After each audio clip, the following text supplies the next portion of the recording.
Special thank you to Seed and Stone Cidery and Lucky Buzz Meadery for sponsoring the show today. They help to make this show possible and supply us with the occasional beverage when we're out there. They've got 10 taps full of meads and ciders made right there in-house.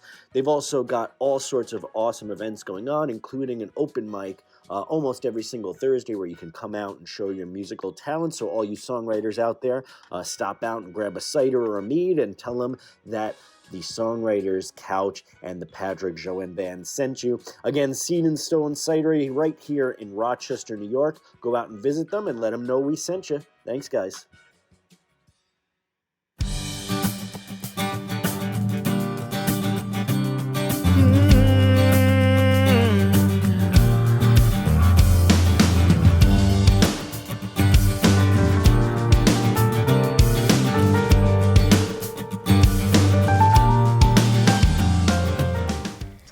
All right, welcome to episode number 18 of the Songwriters Couch. We're finally all grown up. We're finally able to go out and purchase a pack of cigarettes as full-grown adults. And what else can we do? Gamble? Are we allowed to gamble at 18?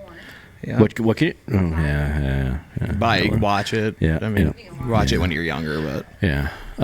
All sorts of things we're now legal for. And thank you to Seed and Stone again. I mean, although you have to be 21 to drink alcohol, they are a sponsor of ours. So thank you for that and helping to keep us supported through this new year and into the first quarter here. So thank you to them. And thank you to everyone that's been watching and sharing and commenting, et cetera, et cetera. It really helps when you hit that subscribe button, when you share it, and when you do comments. It helps with all the algorithms, et cetera, right? Mm-hmm. So I'm talking to someone over here, and I'll introduce him now. Trent Ule. Trent Ule is in the house. Yes, Trent, I am. Welcome to the show. Welcome to the Songwriters Couch. It's an honor, truly. And why don't you tell the people here at home what you do, what you got going on, and where they can find some of your stuff. And if you can, try and get a little closer to that. Yeah, I apologize. I'm trying to maneuver the mic around the guitar. But either way, yeah, Trent Ule. I'm from Oswego, New York originally. Moved to Rochester for work. Engineer by trade, musician by desire. And I've been putting together some songs and playing some covers and trying to get in just about anywhere I can here in Rochester. I've been playing down quite a bit. We call it my residency at Fatty Beer Company quite a bit down there. Played all over. Played Naples Grape Fest.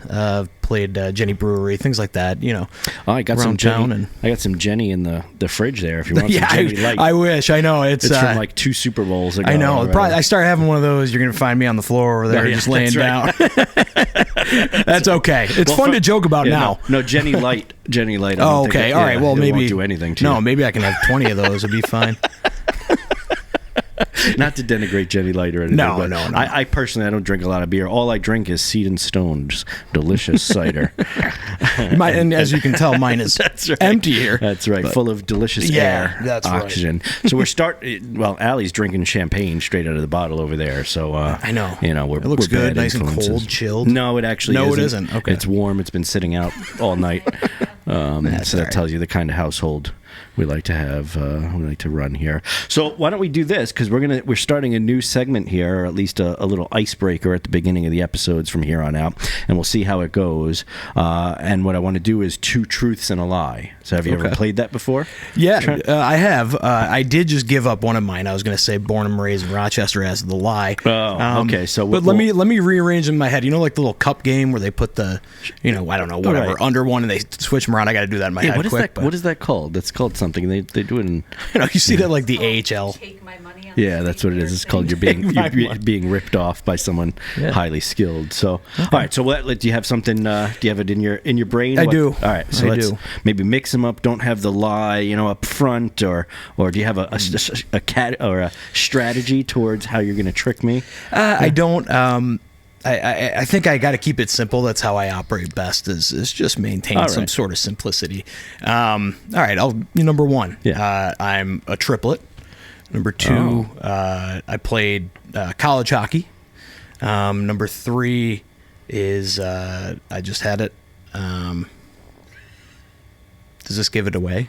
No, I feel like you're trying to trick me now to make it seem like this last one's the lie, even though you're just trying to think of an actual fact. Yeah, I am trying to think of the third fact. I have 3 dogs, actually. Do I get to ask follow-up questions, you think? No? So 3 dogs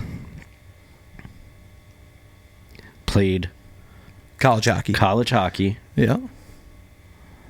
What was the first one again? This.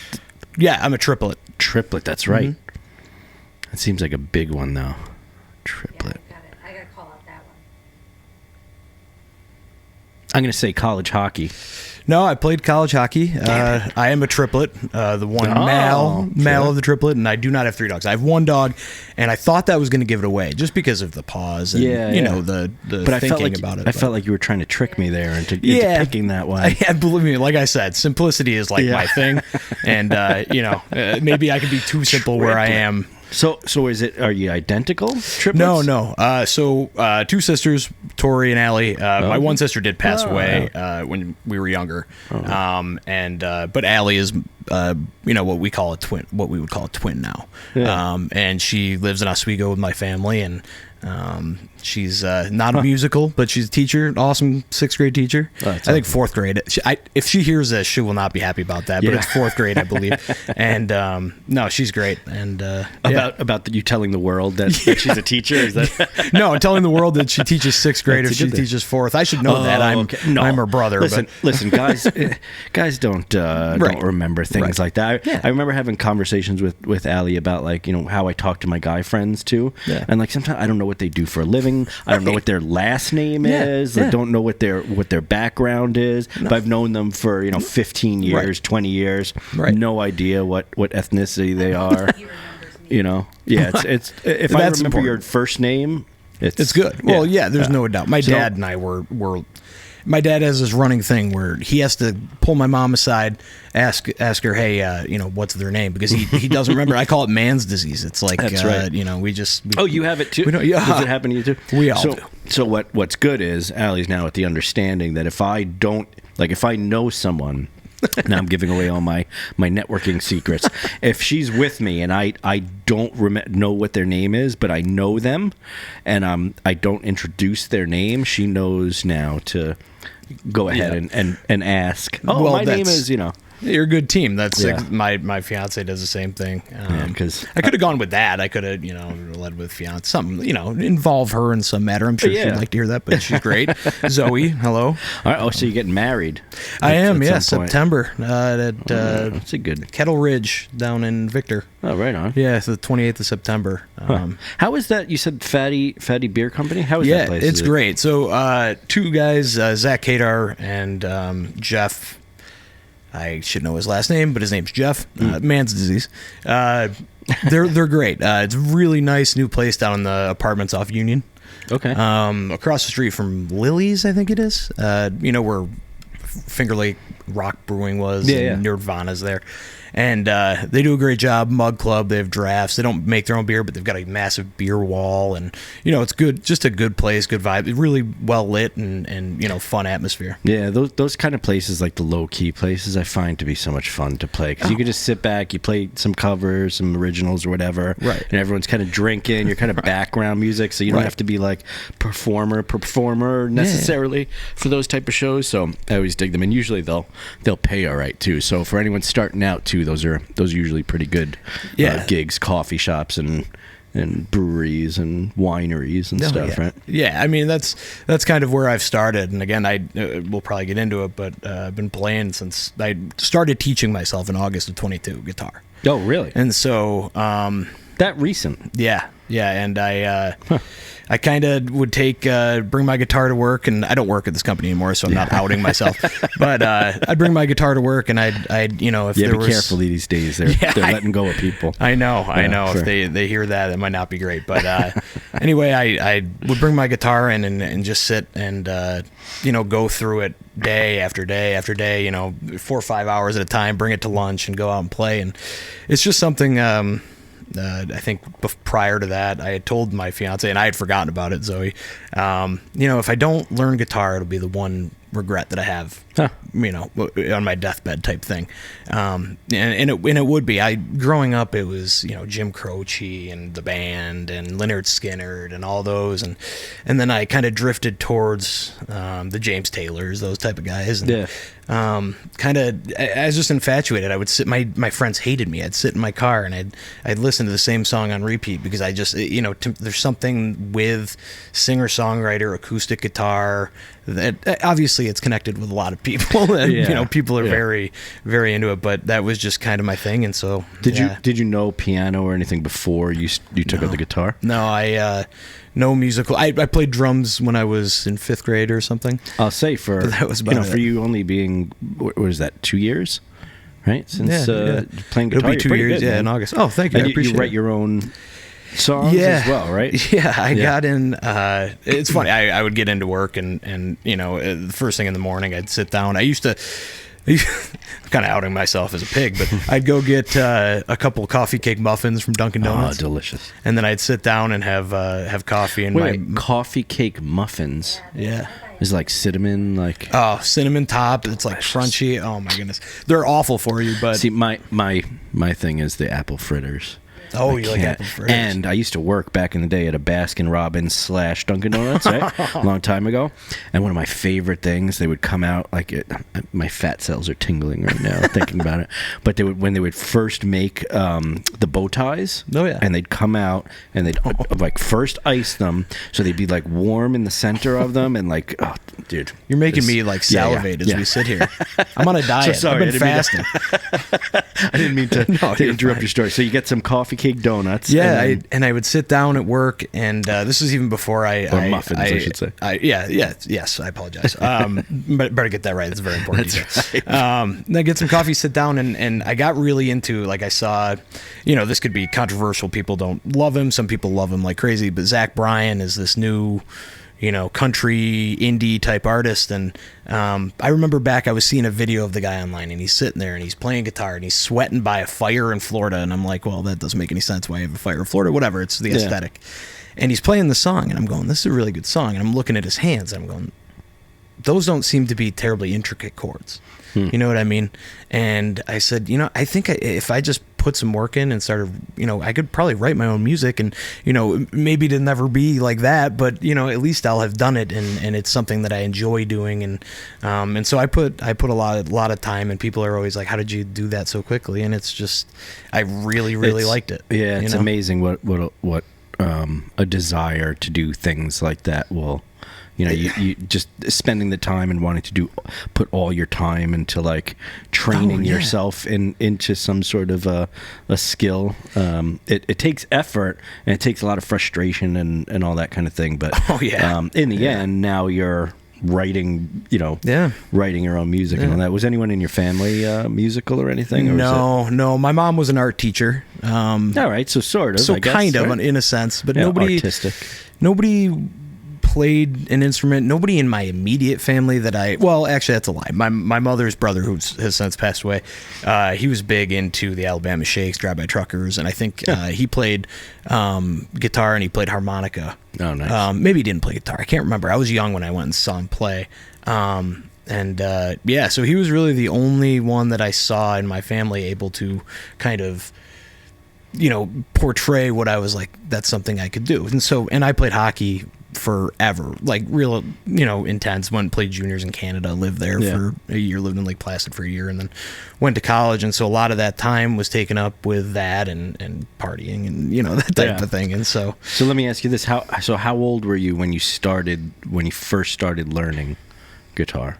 Because you said that was 22, right? Yeah, so it had to have been 28, 29. If you don't mind me telling now. Your age. Okay. Oh, no, that's fine. Usually girls are a little more sensitive. Yeah, I don't care. So you're 30, so you were 28 when you started, give or take. So everyone out there, you can start a new thing. Yeah, and do it after you're you're a kid. So it's almost like learning a new language too. Right. After a certain amount of time. I mean, learning. I'm still not fluent in theory. I don't really know much about theory. It's all kind of memorization and patterns, things that like that. Thing. Which I've started to kind of dabble in playing with other people. Roy Marshall, I'll shoot him out here. Oh, name dropping already. He's an unbelievable guitarist. he's playing all these open tunings, and he's asking me, what key is the song in? And some of them I can get, some of them I don't have a clue. But it's just something where. So that stuff is interesting, and I've actually started taking because you can go online and there's like Berkeley online, like you can go on YouTube or whatever and just watch music theory classes. So I've been learning that myself too because I'm self-taught. My dad played music, all that, but everyone in my family always played by ear. So it's like they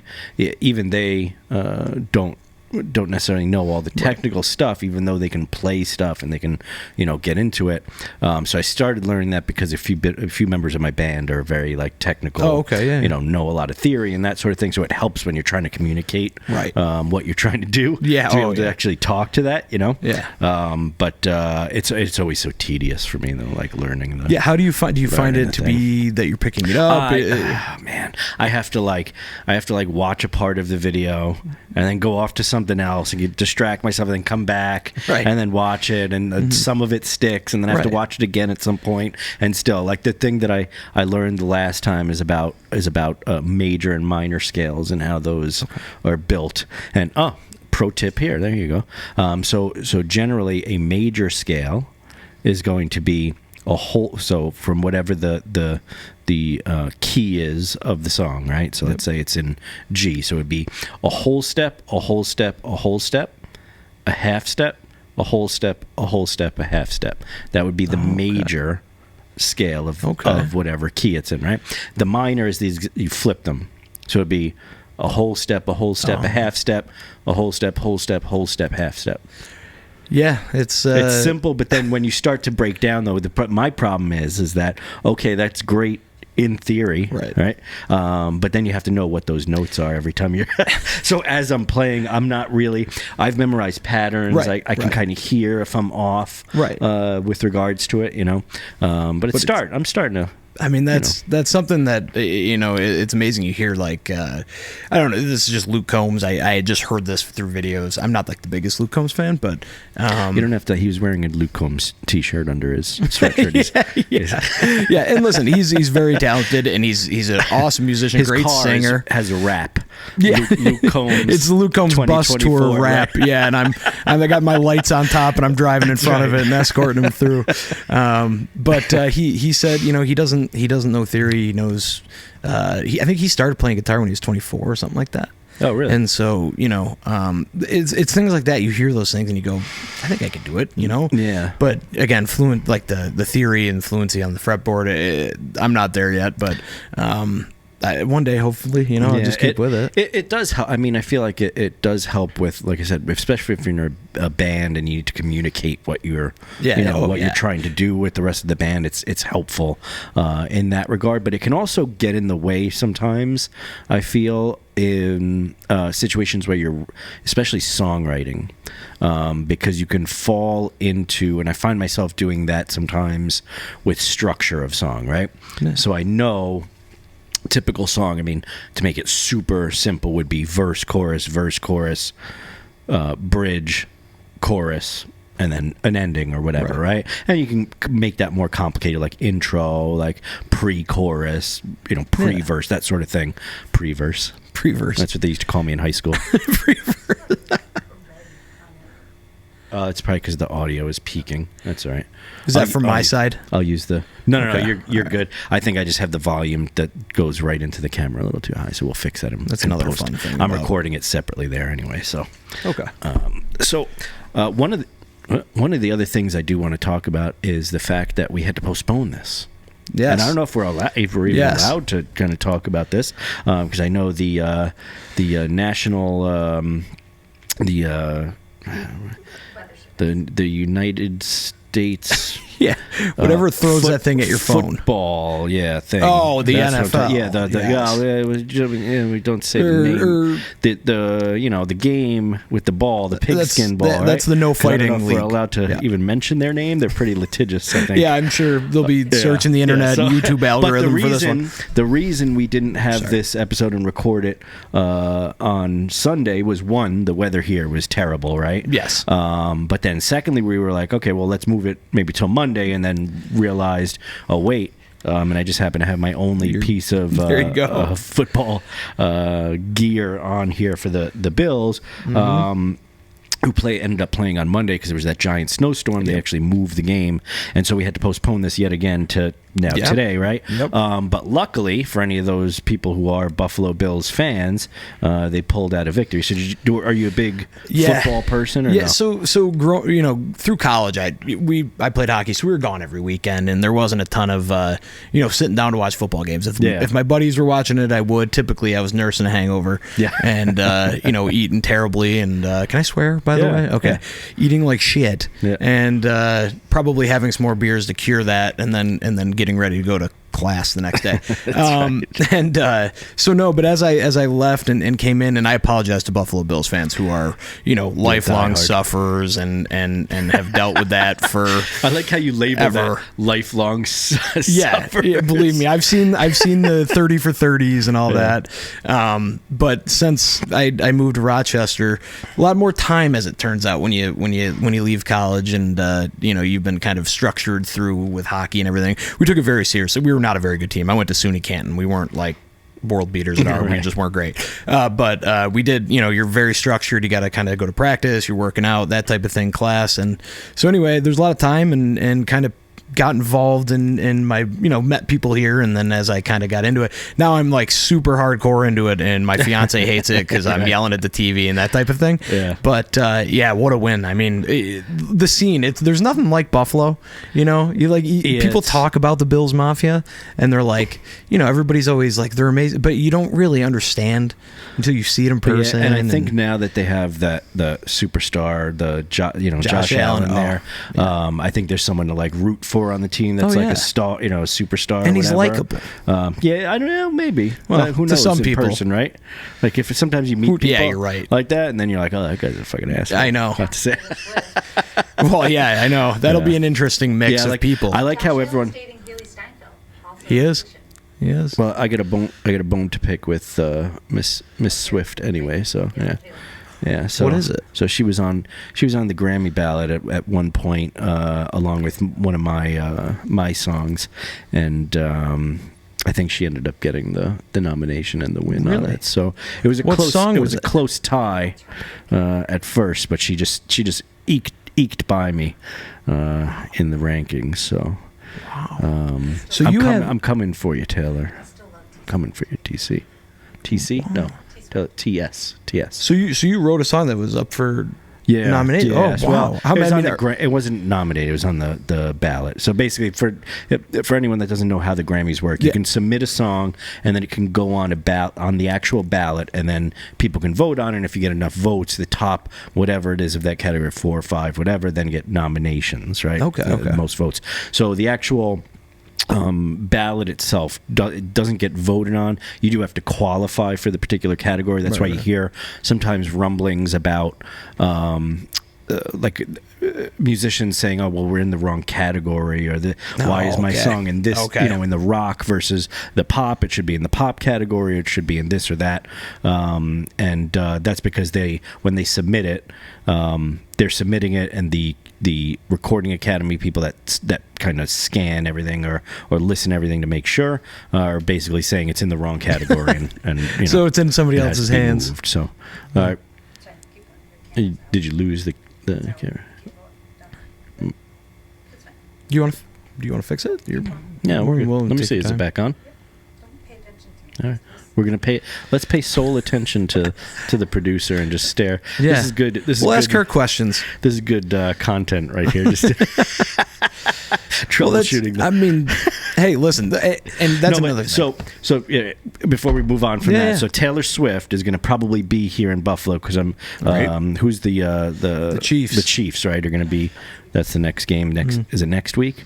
So wear your parka, Taylor. We're gonna have a snowball fight. In the parking lot. I said don't give her a box. Let her sit out in the cold, and that's true. Do you have to tailor to Taylor all the time? Is it?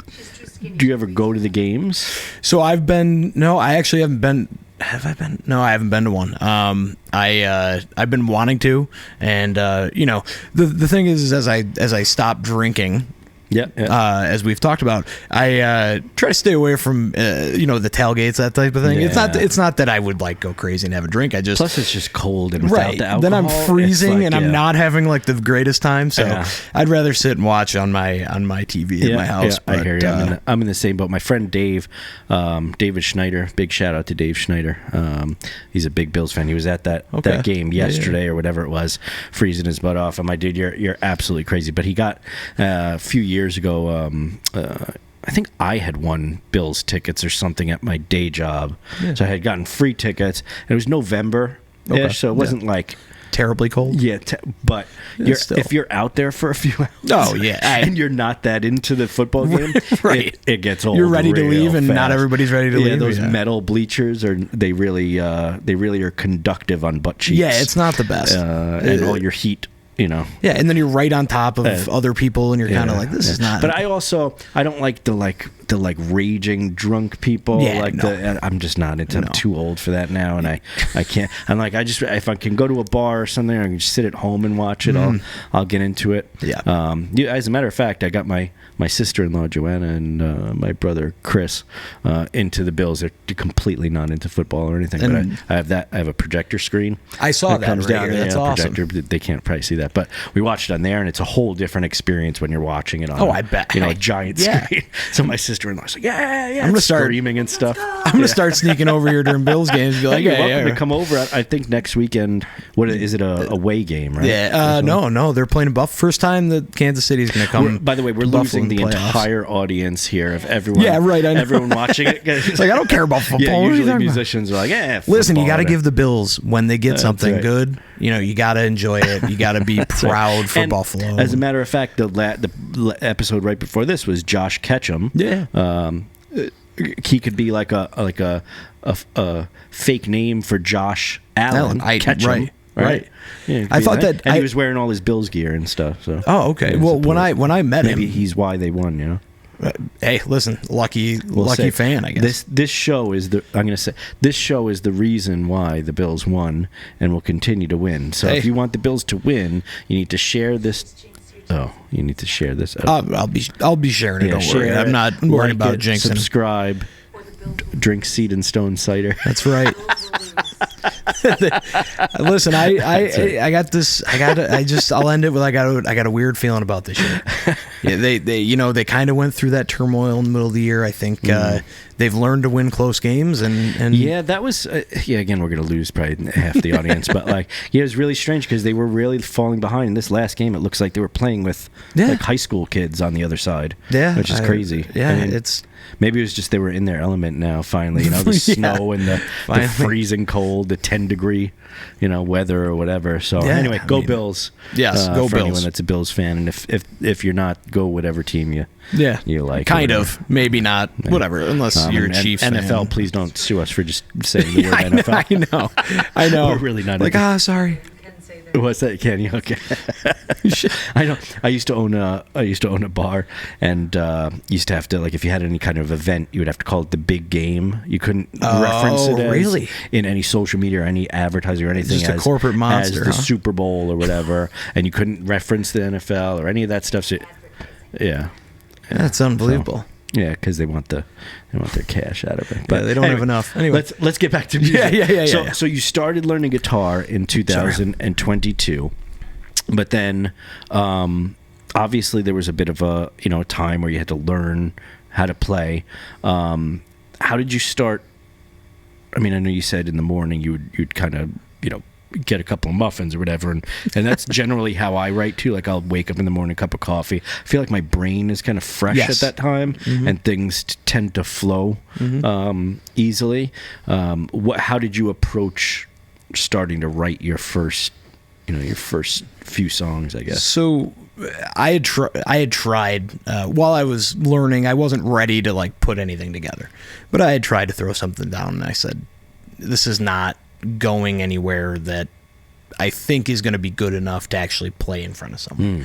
And not funny, R.I.P. Our bird died, actually, very odd. We had a cat that was just about on its way out, somehow found its last legs to jump and kill our bird.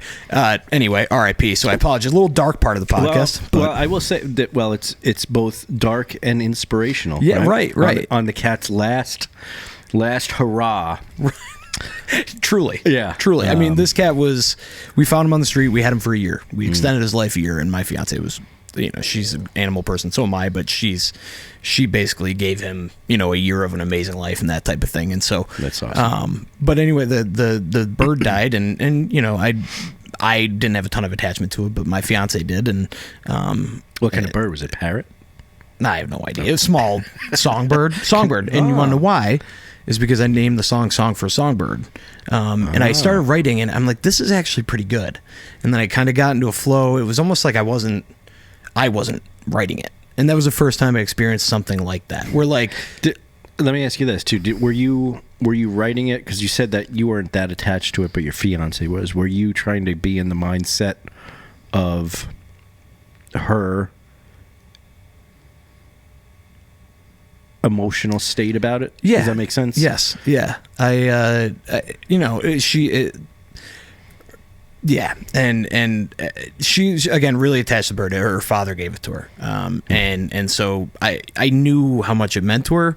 And when I can kind of tap into that and access empathy for others and kind of put myself in that position, it's much easier for me to write than it is for me to write about myself or my experiences. And so, it just kind of started coming when I was at work one day, and I was like, I had like 10 minutes that I wasn't actually doing work, and I said, all right, try to start this, just write something, John, something on a break. And so I did, and it came out, and I was like, that was it's not a song that I play now, that type of thing, but that was the first time that I wrote something, and I said, okay, like, I think you could actually attempt to really, write something that you could play for people, and that if you sat in a bar and did it, you wouldn't get kind of, I'm always worried, people are I'm gonna expose myself as a fraud. It's how my brain works, and I played it for my friends at my buddy had he called it the Sugar Shack Bash, Chris Sova. So if Chris Sova hears this, him and his brother, I grew up neighbors. We're dropping all sorts of names I know. Here. Taylor Swift, Josh Allen. Josh Ketchum, Chris Sova, all sorts of stuff. Yeah, and yeah. Yeah, we're listen. We like to get everybody involved. It's called spreading the news. That's right. About the pocket. But he called it the Sugar Shack Bash. He became obsessed with maple syrup and built a sugar shack in his backyard. So I got a little 12-inch old Fender amplifier, plugged my mic into a mixer, and plugged my guitar in. And that was my first gig. And I played all covers, and then afterwards, everybody was sitting around having drinks, and I was just sitting there. And Josh kind of grabbed the guitar, and he was kind of strong. He doesn't play. Chris does, and he's pretty good. But Zoe had told him, my fiance told him I wrote a song, and so it kind of forced me to play it. And man, I did not like that. I was uncomfortable, and I started playing it, and Josh kind of looked at me. You wrote that?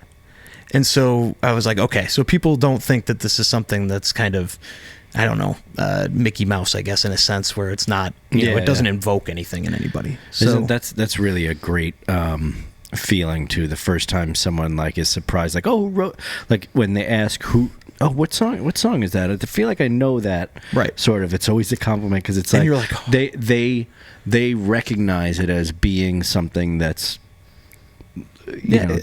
it's worthy of, I guess, or whatever. Yeah, and not worthy is not the right word, because there's a lot of art, and a lot of people do write songs that are for themselves, and that's great. And I don't want to belittle anybody. I don't think that's the way you do things, but to me that felt like it was really the catalyst of like, okay, you can actually sit down and write some songs. Yeah. And from then I started, the next song I wrote was Rescue Me, and all that's still to this day. If I go out and play it, all my buddies will, they want me to play that one.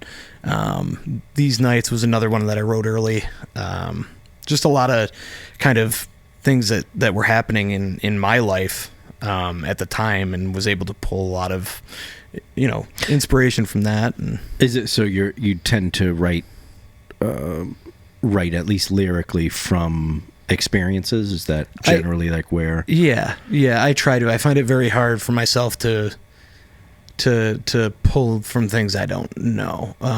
Young Man is the song I wrote that's kind of like that, but it's more on Jack Kerouac, and it's kind of infused Zach Bryan's life, that type of thing, where I kind of got inspiration from that. But typically it's something that I'm inherently close with, that I can pull from, and you know, I have always been able to empathize with people. It's been, and you know, it may make me soft, sorry, hand up, but in a sense, it's helped me really like find those guttural like feelings of what people are feeling. You know, there's tragedies all over the place. A lot of my songs are very sad, but it's, you know, it's not, that's what I have to write, because that's one, I love that type of music, sorry, and two, I just, that's where I can feel like I can make a story that's actually going to make people feel something, instead of, you know, I could write something very plain and kind of pull generic, you know, things from it, but I don't want to do that, because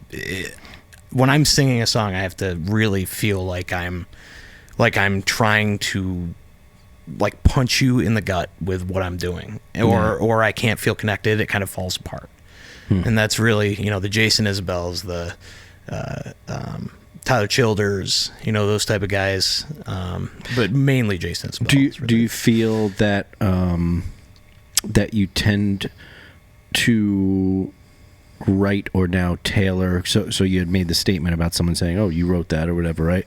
And I think there it can sometimes be easy to fall into a trap of, all right, I'm going to write to almost make like crowd pleasing songs, right? Versus, so I think Rick Rubin, I watched some interview with him, and he was talking about like the audience and who's listening to it should be the last thing on your mind. Yep. You should be going in there trying to make the best version of the vision that you have for what you're trying to create. And if it's something that you love, then the likelihood that other people will then love it is going to be built into it. And so you don't even need to think about who's going to be listening to it. How should I tailor it to be, you know, better? I mean, I think we all fall into that trap sometimes when we're writing a song. Okay, maybe the hook needs to be a little bit cooler, right, so that people or something, sing to it. And there's some, you know, some of that needs to happen too, because you can't just be like, oh, fuck it, I'm going to completely get rid of song structure and anything that sounds good, you know? Do you feel like as you're growing as a songwriter, like you're either getting more in that world, or do you feel like I really do try to keep everything internal and inherently important to me. And that's pretty selfish, but like you said, if you know, there are times where you have a word in there and it's maybe generic, and you know another word that means maybe the same thing is going to be a little bit catchier and may catch people's eye and be like, oh, that's interesting, you put that word in there, that type of thing, where I'm sure everybody does that. But I think if you can't pull from something that you know, or that's affected you, or you know, makes you feel something, it's hard to put something out there that I think other people can connect with. And it's not just connect on like the surface level. It's like, all right, I've had that happen to me. It's like the words and how you deliver those words, how that cuts. And if it cuts you and you feel like I love that line, that type of thing, or you get really excited about a line, and you know, maybe other people don't use that vocabulary, that type of thing, you know, you get excited about it. I think that comes through as you play, and that comes through as you present what you're doing. And to me, again, if I'm thinking of other people while I'm playing, one, it's not going to be as good, and two, it's just not going to be as authentic. Yeah. And you know, my whole life I've always worried about, you know, the other noise in the room. What's going on? What are people saying? What do people think? What do they think about me? That type of thing. There's a line in one of my songs in a tone. It's another song I wrote that was maybe the fifth or sixth song, where it says, I can't remember the exact lyric. If I played it, I would. It was something along the lines of, always worried about what others think. And that's true. I my entire life, even to this day, and I'm kind of coming through to that side of things where I'm learning at 30 that, you know, people aren't really worried about you too much, man, in that type of way. But again, it's something that I've worked through, and so music has definitely helped me with that. Yeah. Becoming honest with myself about a lot of the things that I write about. Well, it's interesting too that you said you're kind of referenced this might sound soft, that sort of thing. As a guy, sometimes when you open up kind of an emotionally, in some way, shape, or form, it can feel like that, right? But as musicians, because no one ever. So I'll give you kind of a real world example of this. Steven Tyler, right? Mm-hmm. Looks like a middle-aged woman. He wears spandex outfits, yep. Right? Has sung tons of love songs about blah blah. No one ever looks at him and says, "Oh, he's soft." Right? Yeah, you know what I'm right. saying? The whole point of it is that he's unapologetically himself, yep. And so is every great musician that's been out there is that authenticity that comes out. And I think that the ability to do that and be raw in front of a bunch of people, and putting out music unapologetically, or putting yourself out there in that way, as this is me, this is what I do, I think is the exact opposite of being weak or soft. It's I think the only reason that anyone would potentially, like other guys, let's say, because I think girls can sometimes have can struggle seeing our point of view on this sort of thing. Right. But you can have guys that are, he plays guitar, he's right. He's blah blah blah. But that's because of the inability of themselves to almost be man enough to show their raw self. Mm-hmm. And I think it's I like how this generation, I guess, of younger people now too are starting to see that that's the case. Like being unapologetically yourself and authentic is not a sign of weakness. It's like a power move. You know what I mean? Yeah, and so to speak. Yeah, I don't, and that to me is very, it was very foreign to me. I grew up in Oswego. It's very blue collar, and I wasn't. I had a great life, that type of thing. But my dad's kind of a man's man, and I played hockey, and so in those circles, as you get older, it's not really like the most touchy-feely group of guys, and every team that I've been on has been great. So guys, I'm not throwing shots at you, but that always did. That I would say that was a huge barrier for me to even learn an instrument. You don't go join band if you're playing hockey and that type of thing. A lot of guys play guitar, and that's just the way I was thinking, but. It's one of those things where you're kind of built up for so long, and now I'm kind of unraveling all of that at 30, and it really started when I met my fiance, truly. Huh. But that's always helpful to have someone being like, no, you should. Oh yeah, you should pursue this, because you can have a lot of self-doubt, and if everyone around you is kind of in a different frame of mind, or like, oh, I'd be embarrassed to get up on stage or whatever, then it's like, well, maybe I should also be embarrassed about it too, or whatever. You start to take on that mindset. I think having someone support you is always helpful, and I think that what you said too before about it's funny because you go into a room. And everyone, like, when I was younger, I used to have stage fright and stuff, right? When I did some of my first plays and had to get up and tell a speech or whatever.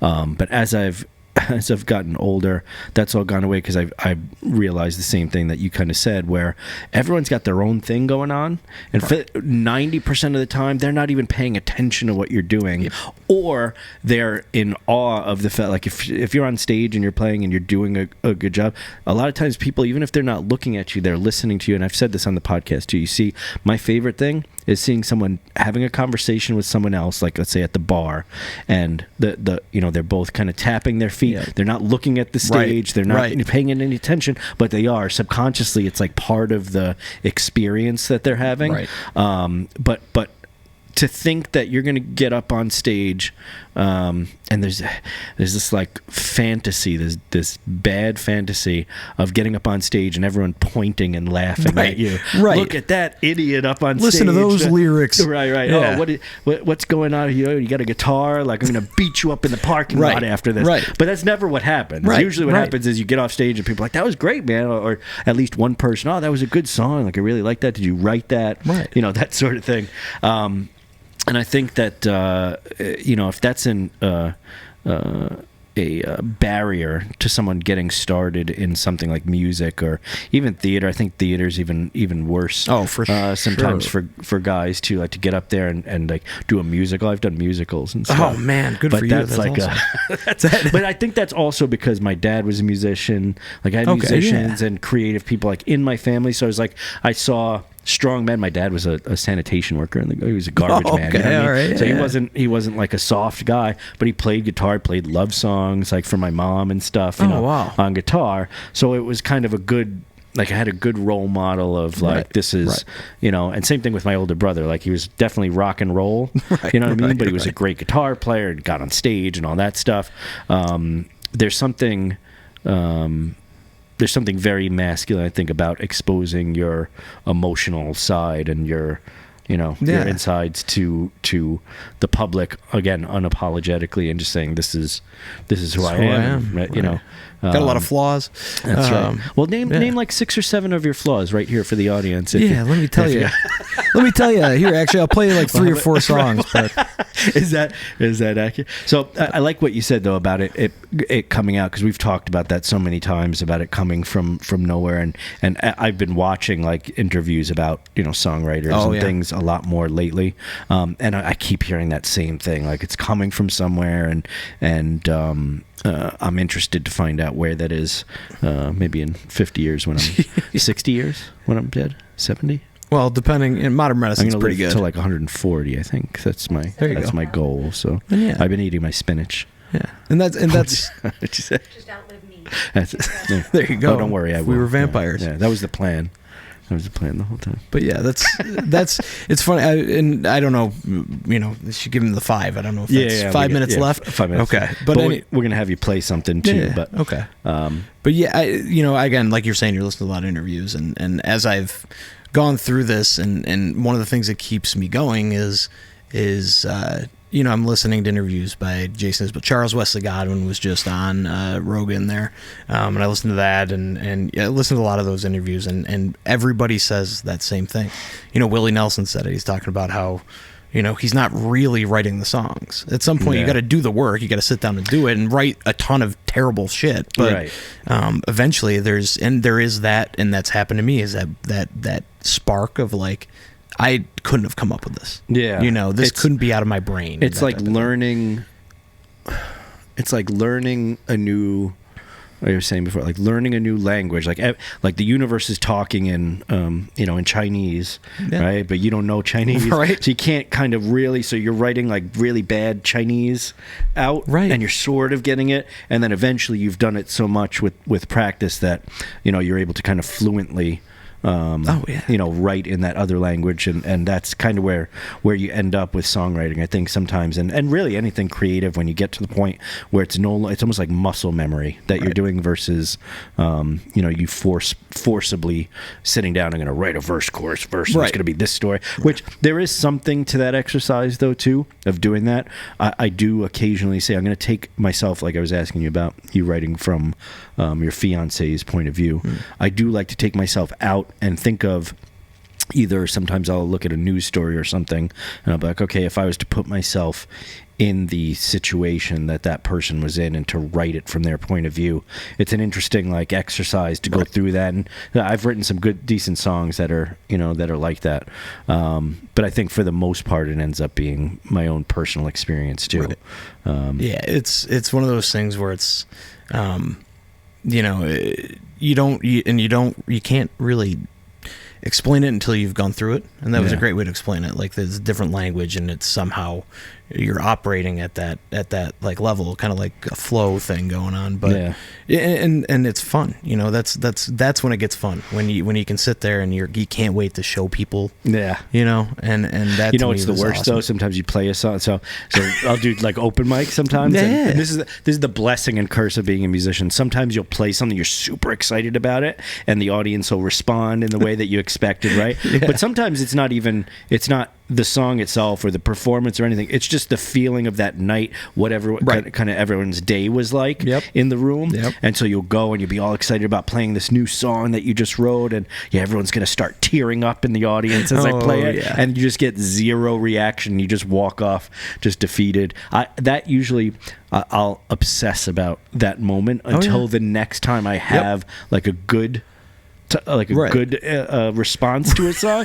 Like I'll ruminate about it for weeks and weeks. It'll just sit in my mind. I'm a terrible person and I hate everything I've ever done and my music is awful and all that. And then I'll have one good night and I'm like, no, I'm a legend. I'm glad that's universal because I've been going through that and I'm like, I don't know, man. Like it was people were real excited when I first started, and it's just you kind of people will tell you and you have to take it at face value, and then you can't get too I think kind of a pro tip too, as I'm getting into my 40s now too, of all the people to kind of give or take advice from. Kanye West, right, has this thing where he keeps calling himself a genius all the time, and a lot of these rappers and whatever say similar things. Like if the Snoop Dogg gave a speech where he got up on stage and he's like, I want to thank, what do you say, absolutely no one or something. Blah blah blah, right? But it takes that level. Like I think you have to keep telling yourself that, because in order to continue to perform and go up there and perform in a way that gets people engaged with it, you really have to believe in what you're doing when you get up there. And so I think sometimes just telling yourself that over and over again does actually help with your performances and how you feel afterwards, instead of that like beating yourself up thing after the fact. Yeah, well, I'm gonna have to start employing that. I'm gonna call it the Kanye West self-improvement method or whatever. So let's get on to some music. Speaking of songwriting, what song are you gonna play for us here? I thought about this all day. I think I'm going to play Young Man. I know it's one of the ones that I said was inspiration from elsewhere, but it's also kind of, as everything is, tied intricately to myself as well. All right. So I'll play that. Should I reposition? How do you want me to do that? Why don't you reposition? In the meantime, I'm going to address our audience here. I'm going to dress you down, audience. I want you to go down there again if you have yet to subscribe. And I know you're hearing my emails going off very loudly in the microphone. I think I'm getting dozens and dozens of emails, and those emails should be emails telling me that you guys are subscribing to the channel and commenting on it. So if you could do that, go ahead and subscribe. Go ahead and comment on there, whether you love us or hate us, or you want to see something change or us to do more of. Tell us what you think about the segment in the beginning, the 2 truths and a lie. And thank you again to Seed and Stone Cider for sponsoring it. It makes this all possible. Allie, thank you again for producing the show here. Trent Ule, we're going to have you play a song for us here one more time, the title. And before you do that, where can people kind of find your music? Yeah, no, I appreciate that. Thanks for having me on first off. This is awesome. But the song's called Young Man. I've got 3 or 4 songs up on Spotify, looking to get and record. I've got about 15 I'm looking to record. But YouTube, Instagram, YouTube's Trent Ule, Instagram's Trent Ule Music. TikTok is Trent Ule Music and Trent Ule. There's 2.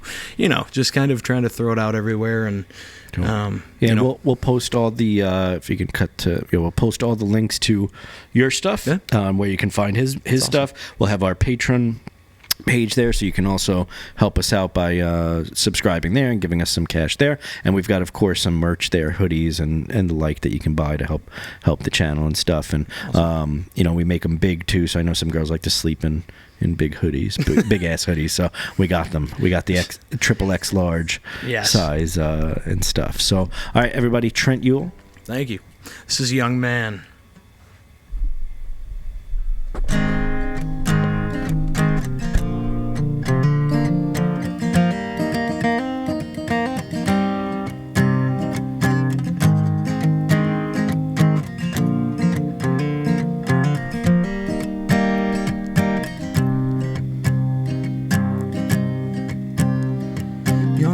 how did you do it? How'd you beat the goddamn road? Was it the sick that took your mother? Or the ghost of old Tom Joad? Did you see your brother sweating fierce out there, dropping in the heat of the dead and dying, laying cold in the New York City streets? And the voices in your cluttered mind, did they bend and shape to form, or was the notion brought upon by that sailor's uniform? In the baked dirt in Nebraska, did it take you by surprise how many lives were carved as children starved in the hot heat of July? Oh, young man, can't you see your bucket's filled up to the brim? Those long nights, headlights, and bar fights, lyrics you write where you rail thin. You see the flaws in others, and you still know you're not without sin. Consumed by Kerouac and Springsteen, so much so that you became them. You can search for an answer, but you'll never find the truth. This world's just cheats and liars, doing what they know is best for you. If a sinner's what they wanted, then it's time you head your bed, and you'll be 6 feet under, dead and gone, before you get yours yet. Oh, young man, can't you see your bucket's filled up to the brim? Those long nights, headlights, and bar fights, lyrics you write where you rail thin. You see the flaws in others, you still know you're not without sin. Consumed by Kerouac and Springsteen, so much so that you became them. You dreamed of carving your words onto ripe American souls, and you went out and did that. But where do you call home? In all your waking hours, in the time you will spend to try to find that young man that you once knew again. Oh, young man, can't you see? You'll never find it, my friend. Those long nights, headlights, and bar fights bring you right back where you began. You see the flaws in others, and you still hate the man within. A modern day Kerouac or Springsteen, maybe this darkness just never ends.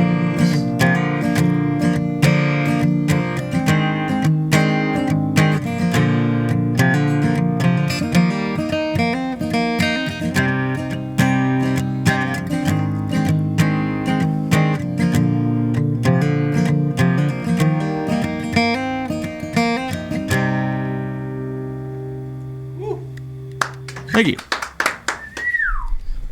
Trent Ule, everybody. Yes, thank you. Kerouac, and I was actually thinking Bruce Springsteen before too, and I was thinking about the, getting up there and music being, oh yeah, kind of masculine or whatever. So yeah, that's. But it's a great song, man. Thanks, appreciate it. Really great song for you've only been writing for 2 years. Yeah. All right, we're shutting down shop. I'm giving up. It's been nice knowing y'all, and we can put this on the fire and keep ourselves warm tonight, Trent. But thank you for being on the show. No, thanks for having me. You did say that you have about 12 songs that you need to get down on wax, as they say. Yes. Which means that I would assume there's either a full length or an EP that will be coming at some point soon. Yeah, there will be. Hopefully by the end of summer is when I'm hoping to get it done. Probably sooner, but right. yeah. No, Well, I'll tell you what. Having me. When you're ready to release it, you come back on the show, and we'll help you promote it and talk about it and all your trials and tribulations, whatever tribulations are. Yeah. We'll talk about those and get some hopefully some stories, some fun stories. And again, thank you everyone for listening, for watching. We do have a hard cutoff here because we got to be somewhere, and there's things we got to do, people we got to see. But Trent, I really appreciate you coming on the show, brother. Thanks, man. Thanks for having me. I appreciate it. Again, thank you to Seed and Stone for sponsoring the show. Thank you, everyone, for watching and listening. Tell your friends, tell your grandma, tell your cousin Betty and Joan that I don't know. I'm coming up with what's a good cousin name? Frank? Brandy and Kelsey. Brandy and Kelsey. There we go. Now we've definitely name dropped your cousins there. So now they've got to subscribe and watch. So Trent, again, thanks for being on the show, brother, and we'll have you on again soon. Thank you guys for watching. See you on the next one.